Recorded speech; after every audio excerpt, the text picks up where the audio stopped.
Sebetulnya hubungan tidak sehat itu karena dia menimbulkan kerugian pada kedua pihak sebetulnya. Relasi itu menciptakan suatu relasi yang tidak sehat yang ditandai adanya kontrol yang berlebihan gitu ya, atau menimbulkan rasa tidak aman, bisa manipulasi secara emosional, bisa juga dalam bahasa bagusnya begini, itu ada luka yang menyamar sebagai cinta atau cinta yang terluka. Cinta yang terluka, disangkanya cinta tapi sebetulnya itu melukai gitu ya.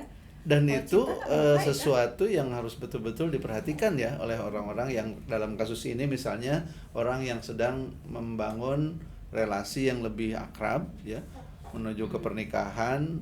Ya kalau dalam Islam sebenarnya nggak usah pacaran, tapi dalam konteks sekarang orang mungkin berteman tapi jadi akrab gitu ya, nggak mau disebut pacaran tapi akrab.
gitu. Kasir ya, segala ngebayarin.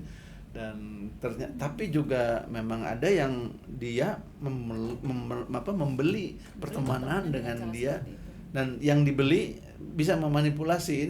Ini hubungan yang benar-benar nggak bagus. Makanya dua-duanya sebenarnya nggak sehat. Dua-duanya nggak sehat ya. Jadi bukan hanya satu pihak. Toxic relationship itu bisa membuat dua pihak sama-sama nggak sehat. Ujungnya atau kelanjutan dari hubungan yang seperti itu biasanya kemana teh? Ya sampai mungkin salah satu dia menyadari bahwa ada sesuatu yang salah gitu ya, atau misalnya kalau pada kasus tadi ditraktir ya, mungkin ketika dia akhirnya bangkrut ya misalnya gitu ya, dia nggak bisa lagi menyadari bahwa ternyata teman-temanku hanya ada pada saat dia menyediakan tadi gitu ya, jamuan gitu ya. Maka dia menyadari bahwa ternyata nggak ada pertemanan yang betul-betul membuat dia nyaman, membuat dia trust terhadap mereka gitu. Hanya Satu ada pihak ketika gitu. dia punya uang gitu ya, dan kalau dia nggak punya uang teman-teman teh ngelengit gitu. Gitu. Ya semacam itu.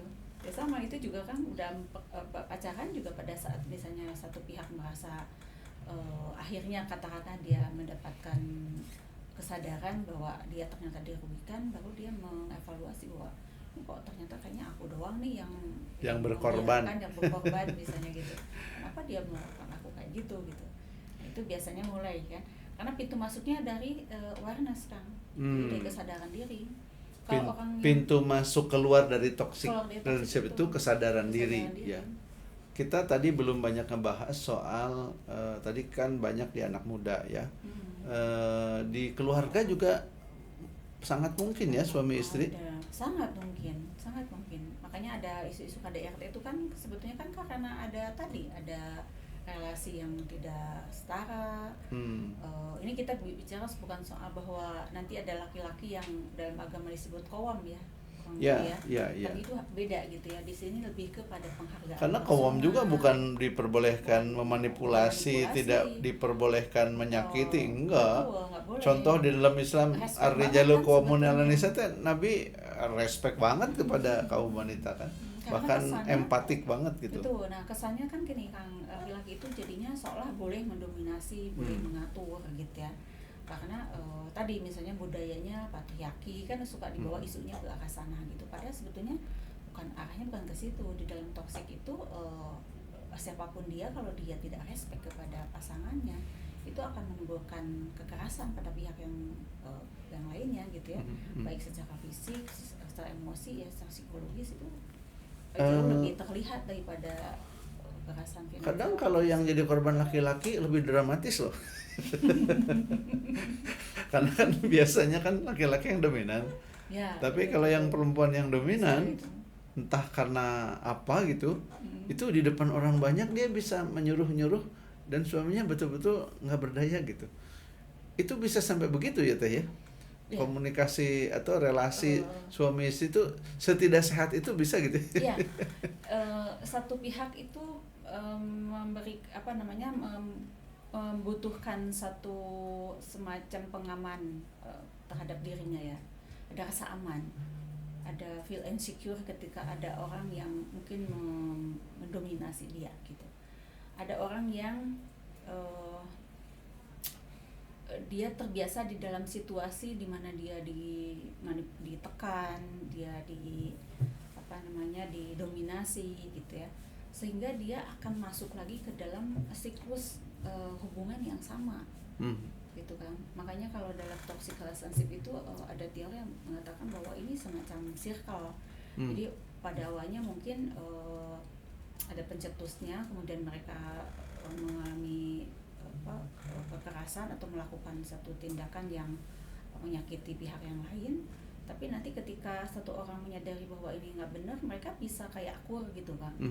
Akur, lalu kemudian mungkin berbaikan ya. Kalau pada suami istri itu mereka bisa maafin gitu ya, peluk-peluk lagi, tapi habis itu nanti mereka bisa kejadian lagi tuh gitu, karena memang di antara mereka itu tidak ada kontrol terhadap batasan mana yang dibolehkan, mana yang enggak gitu. Jadi yang toksik ada itu. Nah tadi Teh Ip bilang bahwa exitnya dari toxic relationship itu pada awareness ya, pada kesadaran. Ada kesadaran. Gimana orang bisa supaya ketemu dengan kesadarannya, atau apa sih yang, atau dia bisakah dia sendiri menemukan kesadaran itu atau dengan pertolongan orang lain? Ya, kesadaran diri itu memang sulit ya Kang ya, karena orang itu perlu mindfulness ya. Kalau bahasa dalam psikologi kita ada istilah mindfulness, bahwa orang itu lebih aware terhadap kebutuhan dirinya, lebih bisa mengekspresikan juga misalnya harapan-harapannya, pikirannya gitu ya. Lalu dia lebih sadar tentang kondisi yang ada di lingkungan gitu ya.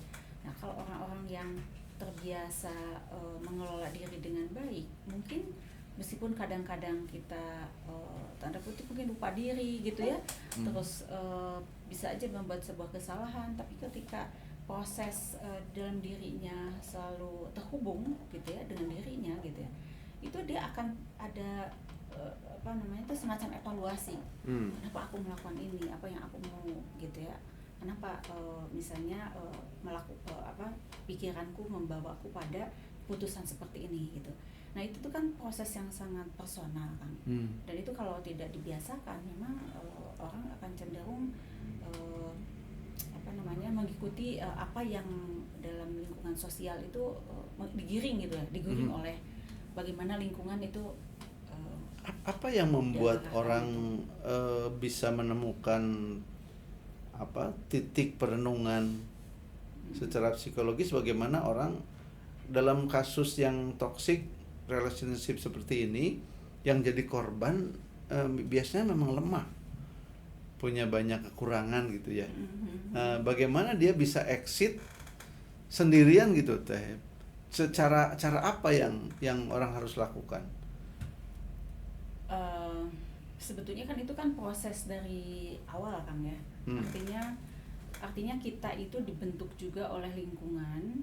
Kemudian kalau masa kecil mungkin juga ada pola asuh dari keluarga gitu ya, yang membuat kita menjadi belajar bagaimana emosi kita dikelola, bagaimana keinginan-keinginan kita juga harus dikendalikan gitu kan.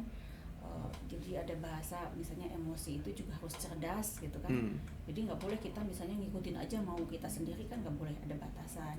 Kemudian kita nggak boleh aja misalnya main rebut milik orang, itu kan ada proses di situ. Tidak boleh mengikuti keinginan, tidak boleh merampas hak orang lain.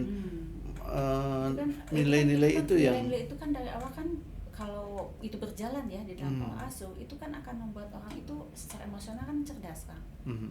Gitu kan? Ada regulasi emosi yang baik. Punya regulasi emosi yang baik. Kalau sudah toksik biasanya regulasinya jebol gitu ya. Dia karena tidak mengatur emosinya. karena mungkin misalnya kayak cenderung dikontrol oleh orang itu kan dia tidak punya batasan tuh. Mhm. Punya batasan bahwa dia tuh sebetulnya boleh loh misalnya menolak. Mhm. Gitu loh. Di satu pihak orang lain juga yang memanipulasi dia juga kan itu mengikuti aja maunya dia. Hmm. Ya kan, dia nggak menjaga bahwa tidak semua hal yang bukan miliknya itu menjadi milik dia gitu, nggak boleh kan. Iya.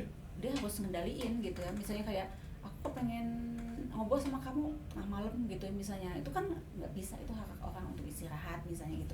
Tapi karena dengan alasan bahwa kamu kan harus dengerin aku lagi pengen curhat, nah itu kan sudah boundariesnya hilang.